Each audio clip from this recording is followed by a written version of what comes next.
Assalamualaikum warahmatullahi wabarakatuh. Jumpa lagi dengan saya Mas Mut, masih di seputaran anxiety disorder, psikosomatis, dan dispepsia.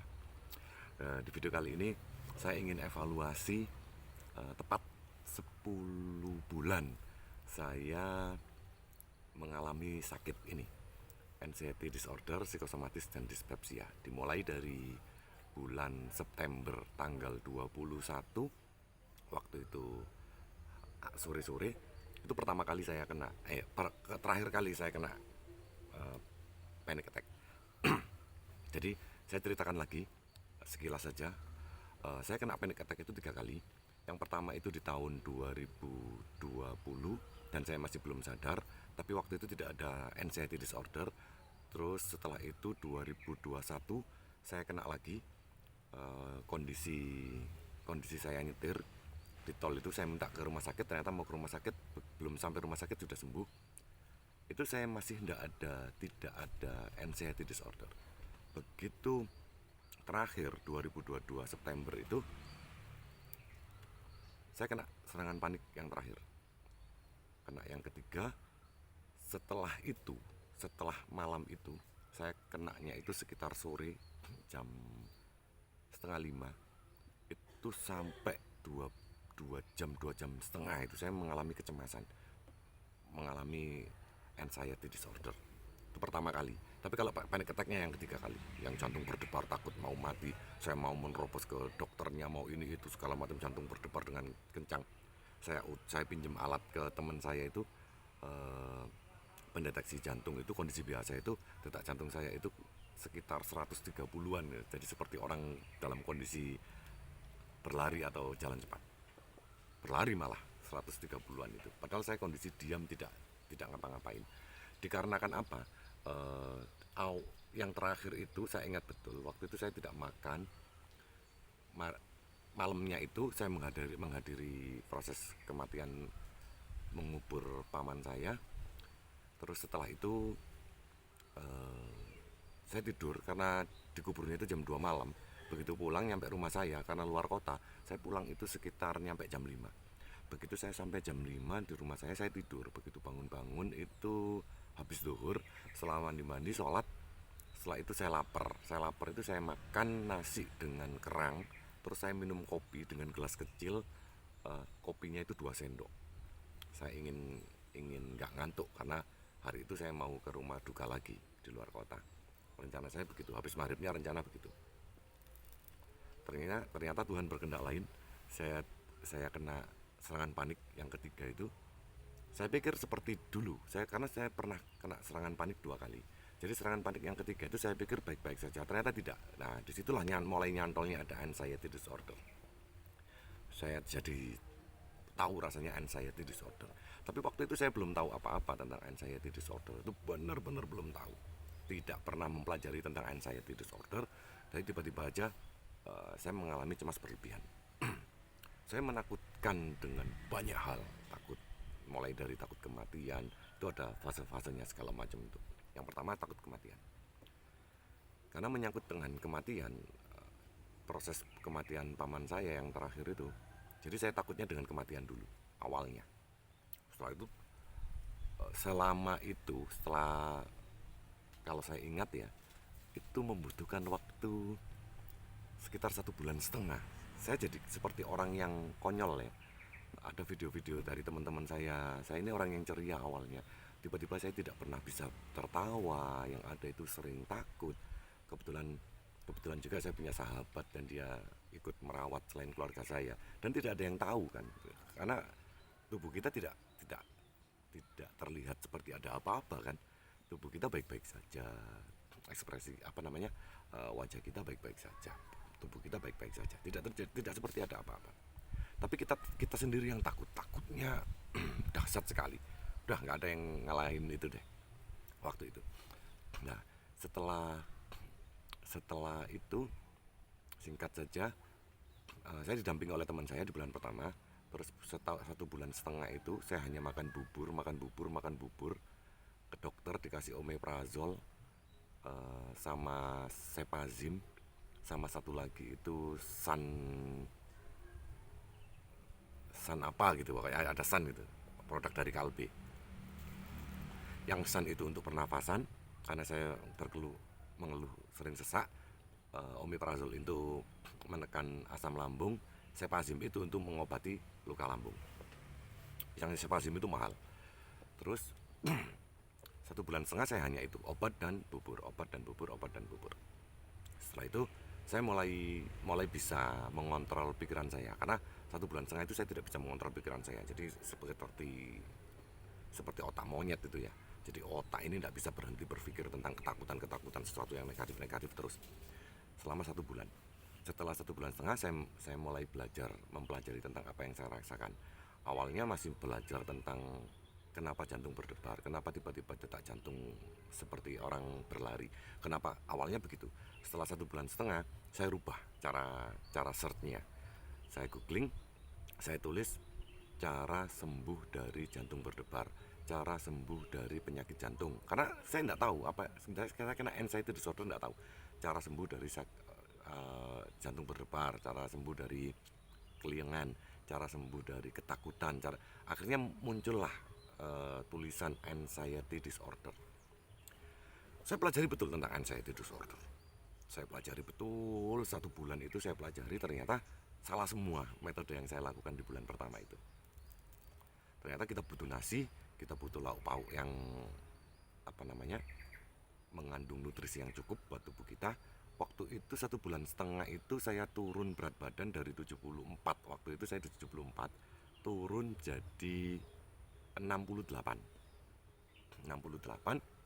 Setelah tahu tentang apa yang saya rasakan, saya pelajari tentang anxiety disorder, meskipun masih takut ya, saya jalani hidup sehat seperti artikel yang sering saya baca itu.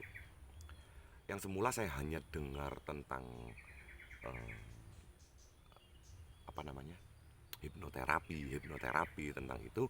Begitu tahu tentang anxiety disorder, saya mulai mendengarkan dari teman-teman yang sudah pernah mengalami anxiety disorder.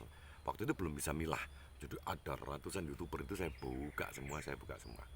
Terus akhir-akhir di bulan ketiga saya saring, jadi saya hanya mendengarkan yang dia diakui oleh medis, atau paling tidak yang sembuhnya dengan cepat. Dia bisa melakukan penyembuhan dari dirinya sendiri dengan cepat. Itu yang saya dengar. Tapi kalau yang sudah lebih dari 2 tahun, 3 tahun dia masih seperti itu, saya nggak dengar, sudah saya hilangkan.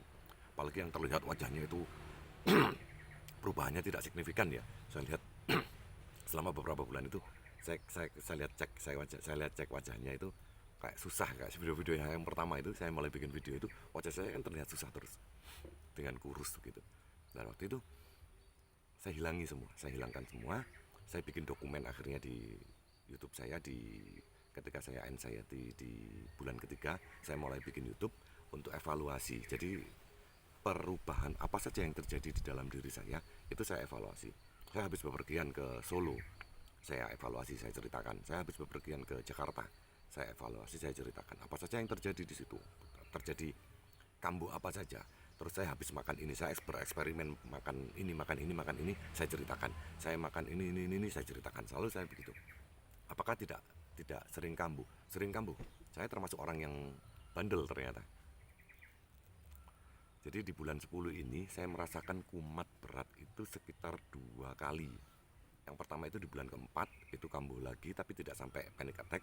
Itu kambuh ketika saya datang ke satu acara dan saya panik banget, saya ingin pulang. Akhirnya saya minta jemput saudara saya dijemput pulang. Terus yang terakhir di bulan ke-7 kemarin, ketika saya diajak teman saya ke tempat keramaian, ke mall ya, semacam mall itu, tapi mall untuk alat-alat rumah tangga. Saya diajak teman saya untuk nyari satu alat gitu. Begitu sampai di sana, tiba-tiba langsung ya seperti itulah, tiba-tiba langsung takut banget, langsung panik, langsung keliangan, langsung seperti mau pingsan, nyari tempat ini, langsung browsing rumah sakit terdekat ini segala macam. Itu di bulan 7 itu masih terjadi seperti itu, tapi ringan ya, sebentar saja. Dan itu saya hanya keluar. Kalau yang dulu nggak bisa, kalau ini saya sudah tahu kan, saya sudah paham betul tentang anxiety disorder. Saya keluar, saya ambil udara segar, saya ambil rokok, saya ngerokok di parkiran, duduk di trotoar, saya atur nafas sambil merokok. saya atur nafas dengan pola nafas itu, karena saya ingat, karena sudah saya videokan semua, jadi saya ingat. Terus membaik, langsung membaik. Terus ketika teman saya bilang langsung pulang, nggak usah pulang, udah ayo jalan, kalau mau makan ayo makan, silakan, ayo pergi. Nah, jadi intinya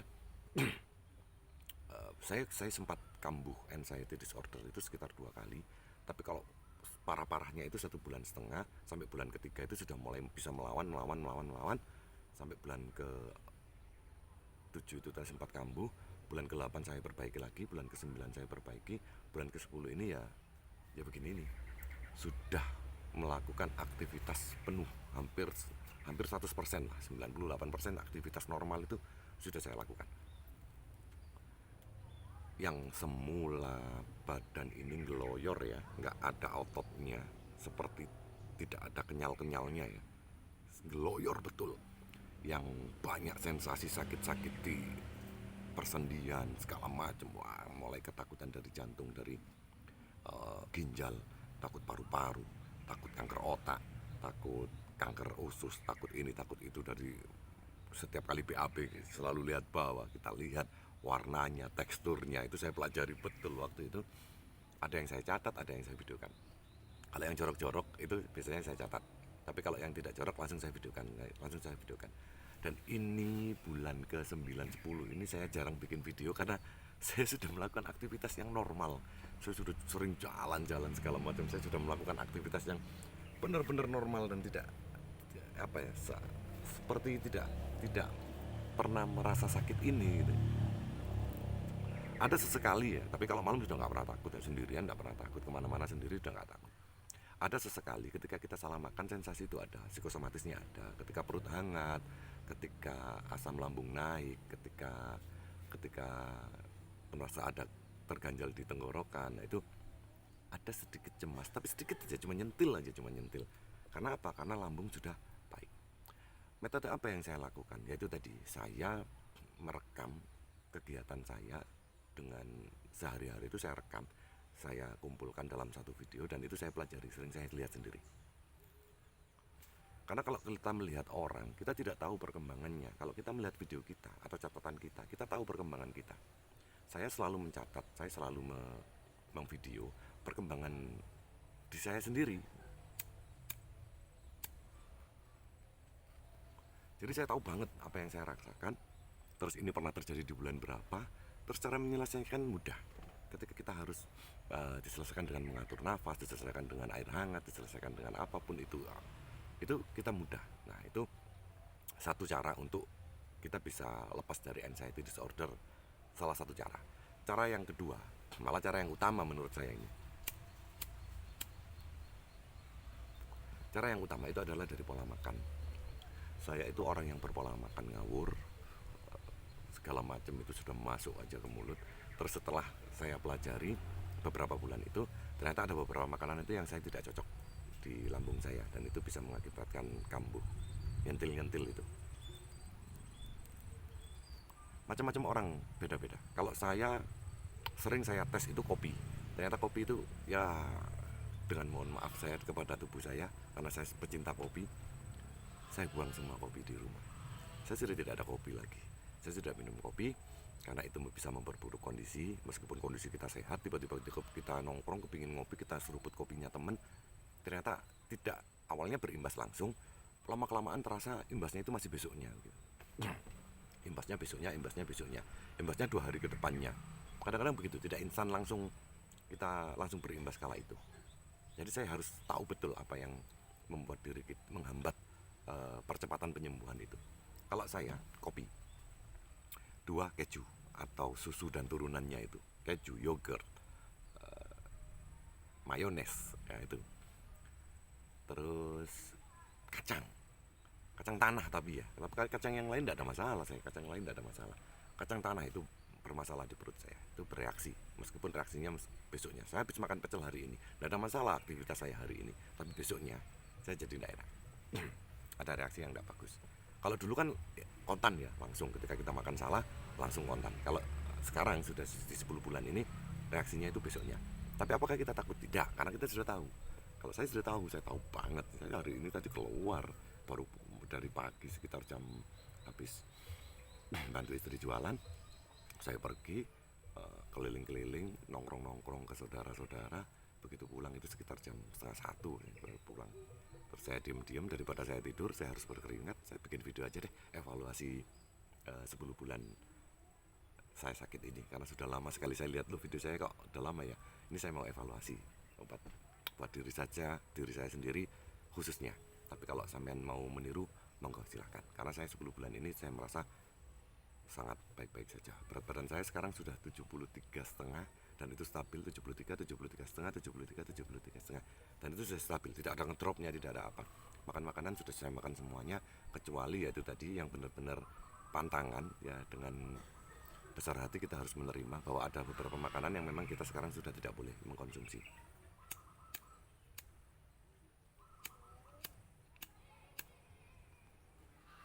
Saya makanan ya itu tadi. Tapi sampean beda. Kalau saya, setiap orang itu mesti beda. Kalau saya di sambal tidak ada masalah. Meskipun sambal pedas, sambal apa, saya tidak ada masalah di sambal.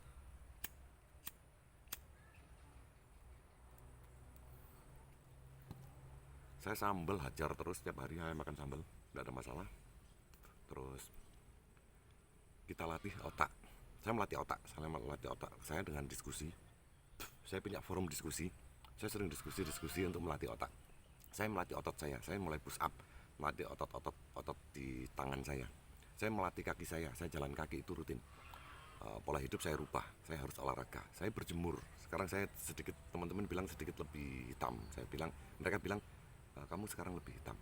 Ya, saya memang lebih hitam dari sebelumnya, sebelum saya sakit. Tapi saya jauh lebih membaik daripada dulu. Sudah tidak ada kerutan di daerah sini, sudah tidak ada masalah. Sudah kulit ini sudah terasa kencang, tubuh ini, otot-otot ini terasa apa ya, bahasa Jawanya itu atos.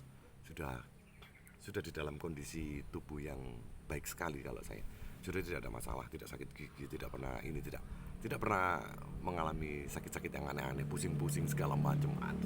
Cuman kebanyakan olahraga itu capek ya. Kita ini masih kalau masih ada anxiety meskipun sedikit, itu kita sering capek, itu pasti, dan itu harus disadari.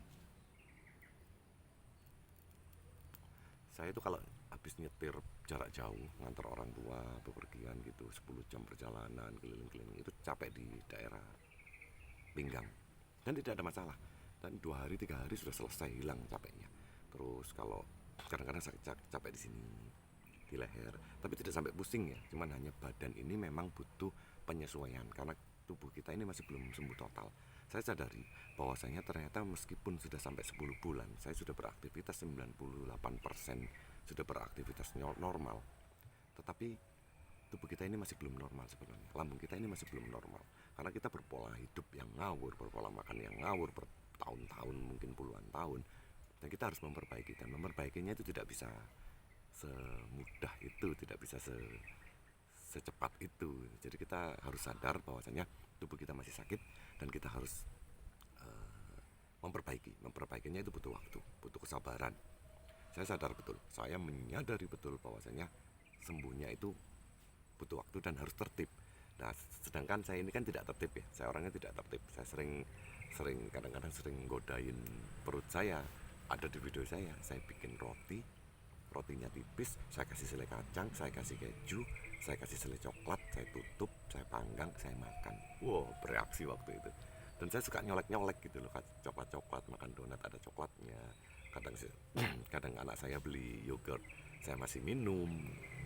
Yakult saya masih minum. Jadi turunan susu itu masih saya minum. Ada cake yang enak sekali di kawinan saya makan.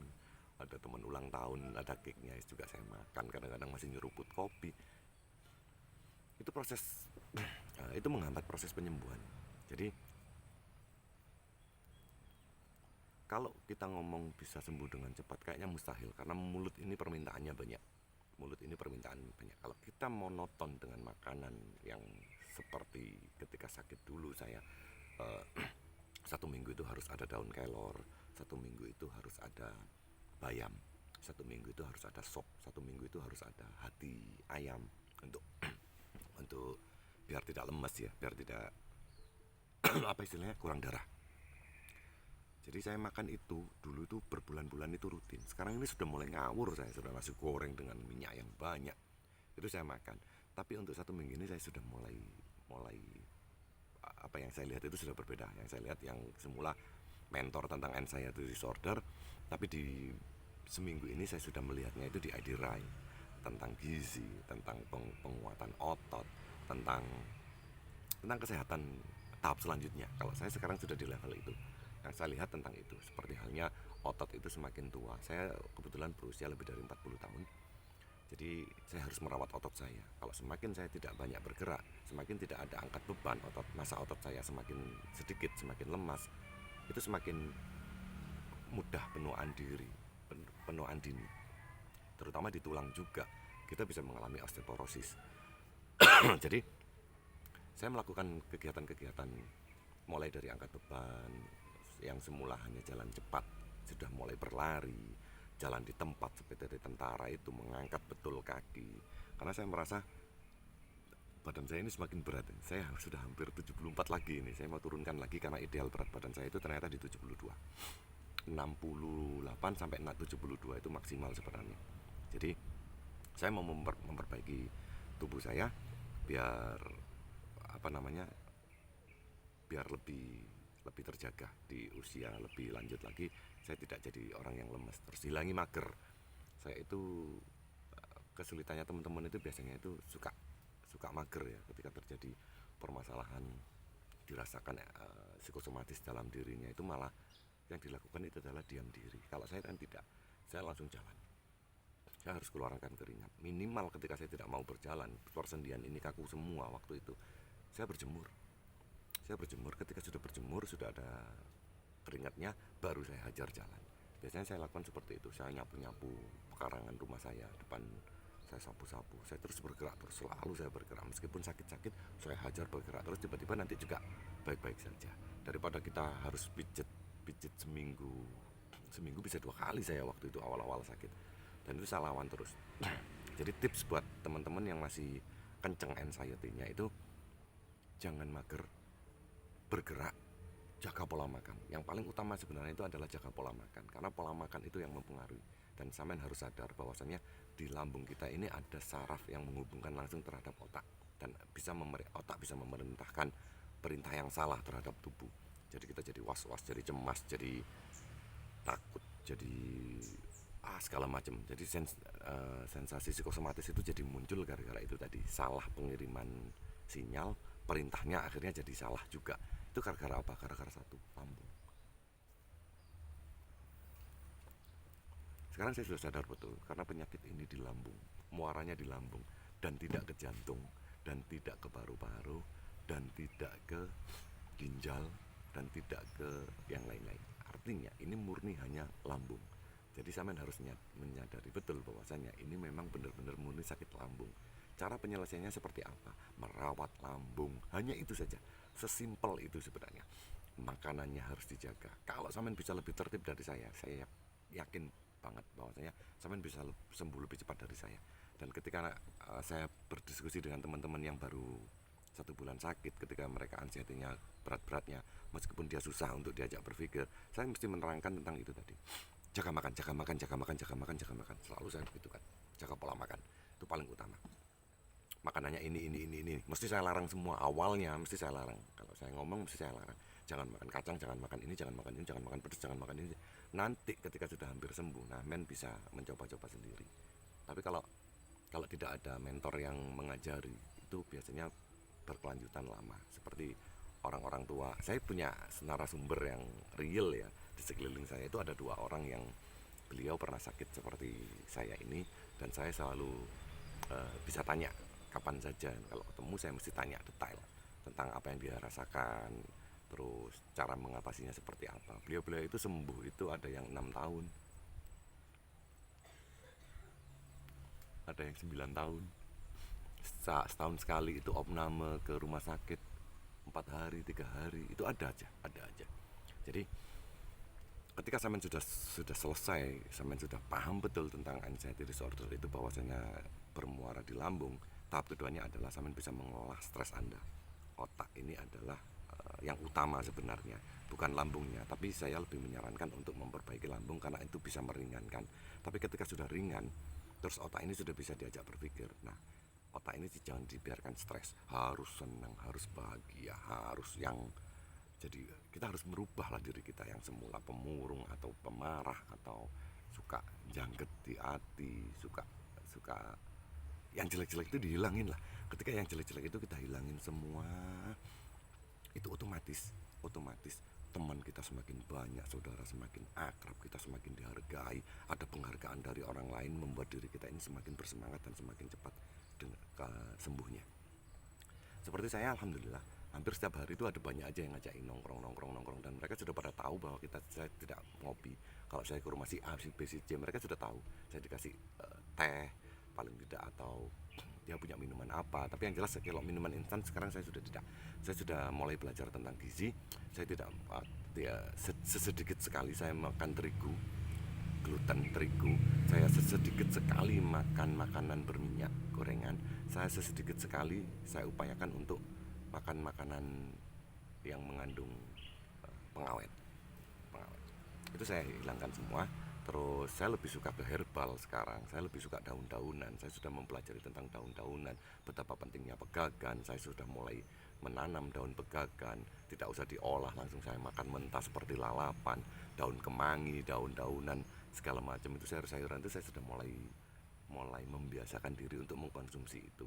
Rimpang, jahe, dan kunyit, kunir, dan teman-temannya, rempah-rempah, serai, kapulaga, itu sudah konsumsi rutin itu. Seminggu sekali itu harus ada minuman dengan seperti itu. Atau kalau di kota besar tinggal beli wedang uwuh gitu aja. Beli aja wedang uwuh, itu sudah mengandung banyak rempah dan rimpang di dalamnya. Itu sampai minum seminggu 3 kali lah, 3 kali. Terus pola makannya. Tapi kalau kita suka makan rimpang dan rempah, itu biasanya kita lemes ya, peredaran darah itu terlalu lancar, kita jadi lemes. Terus itu biasanya saya menanganinya dengan hati ayam. Hati ayam itu 1 minggu sekali itu tetap saya makan. Jadi secara tidak langsung kita dengan sakit anxiety disorder ini, kita diajarkan untuk berpola hidup sehat.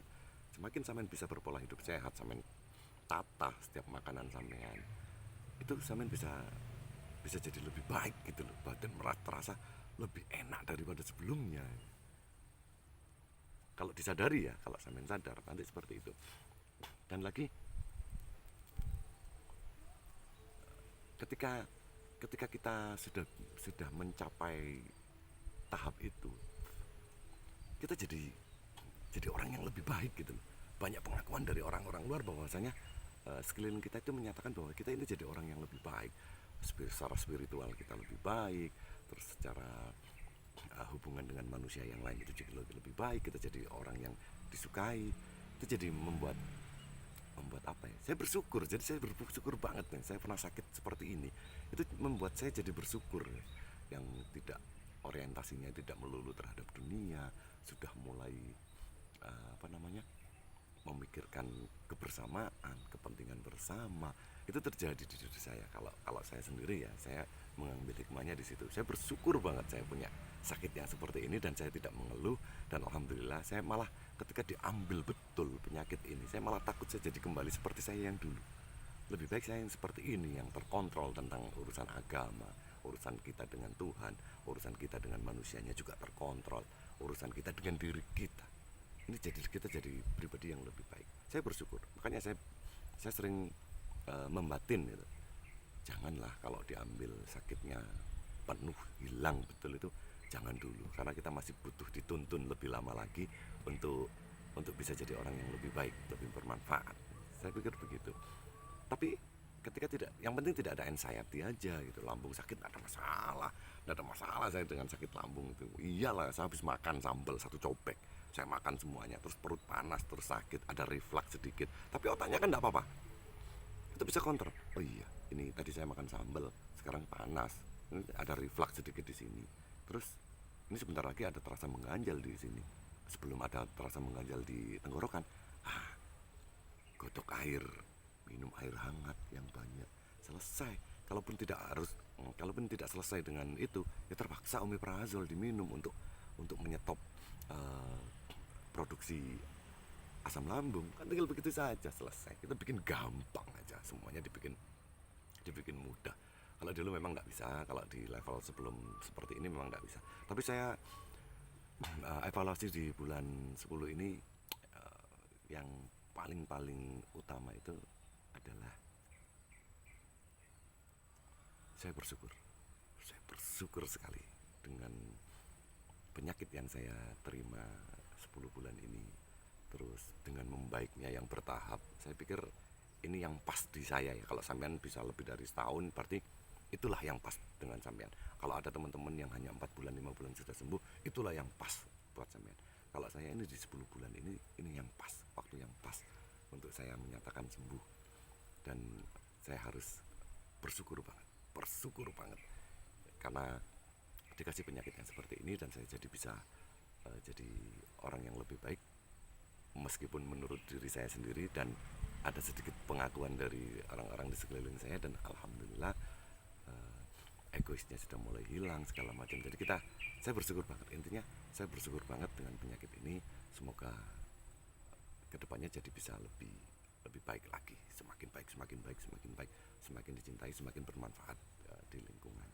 Jadi itu kesimpulan evaluasi 10 bulan saya sakit ini.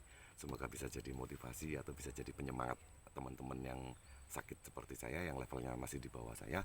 Saya doakan semoga Anda semua bisa cepat sembuh, bisa menjalani hidup yang jauh lebih menyenangkan ketika sudah sembuh, dan itu lebih berkualitas daripada kehidupan kita sebelum kita kena sakit. Kalau sampean bisa menyikapinya, sampean bisa mengambil hikmahnya, saya yakin sampean akan bersyukur seperti saya, bahwasanya ini adalah penyakit yang ringan dan bisa diselesaikan, dan ketika selesai kita jadi orang yang lebih baik. Saya pikir begitu. Jadi begitulah video evaluasi 10 bulan dari sakit saya, anxiety disorder, psikosomatis dan dispepsia.